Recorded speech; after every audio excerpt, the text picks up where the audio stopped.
তো মসুর ডালের মুইঠার রেসিপি নিয়ে আজকের আমি চলে এসেছি। তো দেখে নেব কিভাবে মসুর ডালের মুইঠা বানাতে হয়। তার আগে যারা এখনও আমার চ্যানেলটি সাবস্ক্রাইব করেননি প্লিজ সাবস্ক্রাইব করে দিন, আর যারা করেছেন তাদের অসংখ্য ধন্যবাদ। তো দেখে নিই মসুর ডালের মুইঠার রেসিপি। তার জন্য মেজারিং কাপের 1 কাপ ভেজানো মসুর ডাল ও হাফ কাপ সয়াবিন নিয়েছি। সয়াবিনটা গরম জলের মধ্যে 5 মিনিট পরিমাণ মতো লবণ দিয়ে ফুটিয়ে নেব। 5 মিনিট ফোটানো হয়ে গেছে।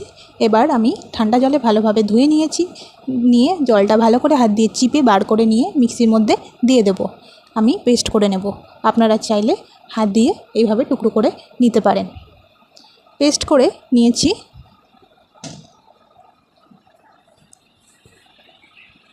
এবার মুসুর ডালটাও আমি পেস্ট করে নেব। মুসুর ডালটাও পেস্ট করে নিলাম। 1 চামচ 2 চামচ জল দিয়ে আমি পেস্ট করে নিয়েছি, বেশি জল দেওয়ার দরকার নেই। সমস্ত মুসুর ডাল নিয়ে নিলাম। এবার এর মধ্যে মেজারিং কাপের 1/4 কাপ বা চামচের মাপে 3 চামচ আমি বেসন নিয়েছি। আর মিডিয়াম সাইজের একটা পেঁয়াজ কুচি করে রেখেছিলাম, সেটা দিয়ে দিলাম।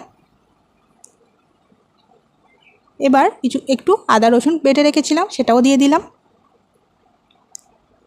আর পরিমাণ মতো লবণ দিয়ে দিলাম। লঙ্কার গুঁড়ো দিলাম কিছুটা। তো আপনারা এখানে কাঁচা লঙ্কা কুচিও ব্যবহার করতে পারেন। তো সমস্ত উপকরণ ভালোভাবে আমি মেখে নেব।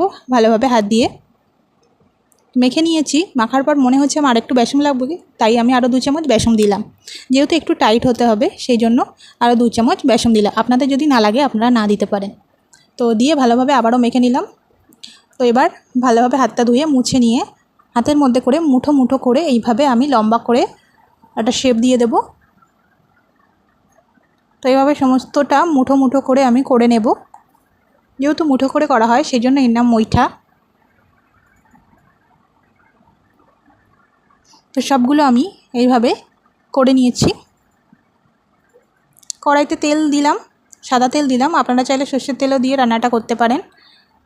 তো তেলটা গরম হয়ে গেলে একে একে মুইঠাগুলো ভাজার জন্য আমি দিয়ে দিচ্ছি।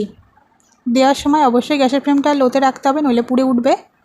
তো দিয়ে দিলাম সবগুলো। এবার মিডিয়াম আছে সবগুলো আমি ভেজে নেব। উল্টে পাল্টে সবগুলো ভেজে নেব।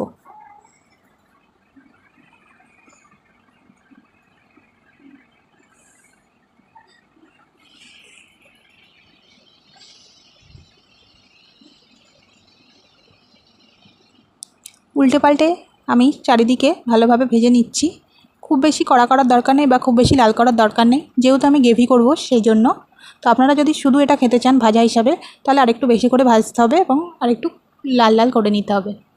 তো চারিদিকে ভালোভাবে আমি উল্টে দিয়ে ভেজে নিয়েছি। ভাজা হয়ে গেছে, বাকিটাও ভেজে নেব। ভেজে তুলে নিলাম, সবগুলো আমি ভেজে তুলে নিয়েছি। একটা বড় সাইজের পেঁয়াজ নিয়েছি, একটা কাঁচা লঙ্কা, একটা বড় সাইজের টমেটো, কিছুটা রসুন এবং আদা কুড়ে নিয়েছি। টমেটোটা আমি পেস্ট করে নেব এবং পেঁয়াজ, আদা, রসুন, কাঁচা লঙ্কাটাও একসঙ্গে পেস্ট করে নেব। আদাটা কুড়ে নিয়েছি কারণ আদা মিক্সিতে ভালোভাবে পেস্ট হয় না। তো সবগুলো আমি পেস্ট করে নিয়েছি, পেঁয়াজ, আদা, রসুন ও টমেটোটা। কড়াইতে তেল দিয়ে তার মধ্যে তেজপাতা, গোটা এলাচ, একটা দারচিনি ফোড়ন দিলাম। আর দেব গোটা জিরে ফোড়ন 1/2 চামচ। ফোড়নটা ভালোভাবে কিছুক্ষণ ভেজে নেব। কিছুক্ষণ ভেজে নেওয়ার পর পেঁয়াজ, আদা, রসুন, লঙ্কার যে পেস্টটা আমি করেছিলাম সেটা আমি এর মধ্যে দিয়ে দেব। মিডিয়াম আছে রান্না করব। তো এই পেস্টটা একটু কিছুক্ষণ ভাজা হবে। কিছুক্ষণ ভাজা হওয়ার পর এবার মশলাগুলো অ্যাড করব। পরিমাণ মতো লবণ দিলাম। লবণটা অবশ্যই পরিমাণ মতো, স্বাদ মতো আপনারা দেবেন।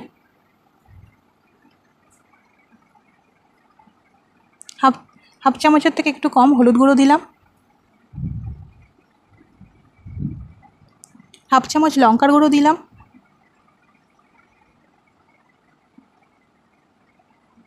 1/2 চামচ জিরের গুঁড়ো দিলাম।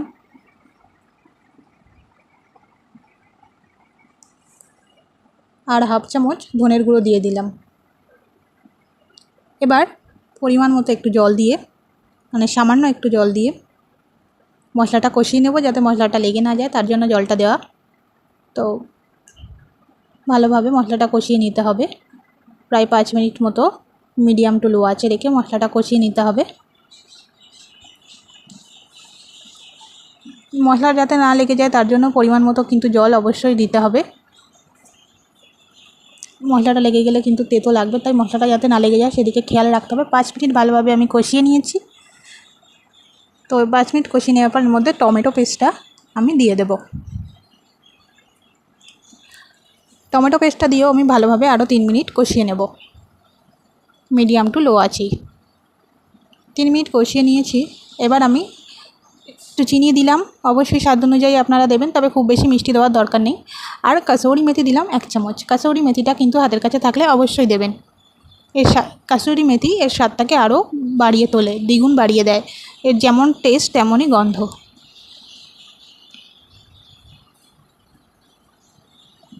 তো 3 মিনিট কষিয়ে নিয়েছি। এবার ঢাকা চাপা দিয়ে একদম লো আছে আরও 3 মিনিট আমি কষিয়ে নেব।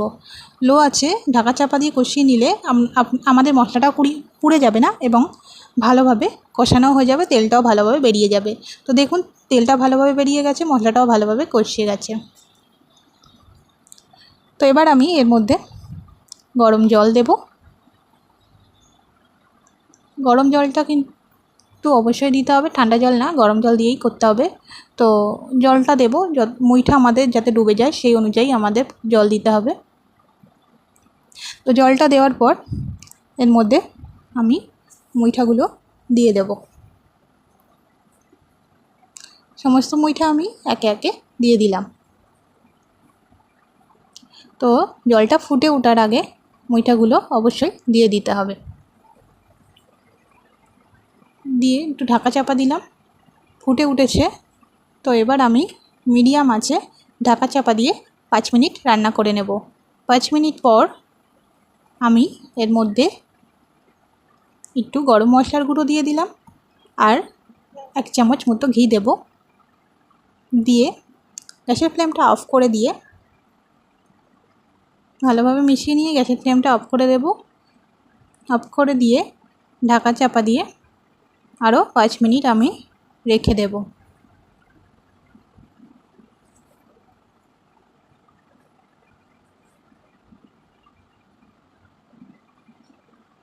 5 মিনিট পর দেখুন কত সুন্দর মুইঠা রেডি হয়ে গেছে। খুবই সুন্দর, গরম গরম ভাতের সাথে খুবই সুন্দর লাগে। তো আপনারা অবশ্যই বাড়িতে ট্রাই করুন এবং কমেন্ট বক্সে জানান কেমন হয়েছে মুইঠা। রুটির সাথেও খাওয়া যায়, তবে গরম গরম ভাতের সাথে বেশি ভালো লাগে।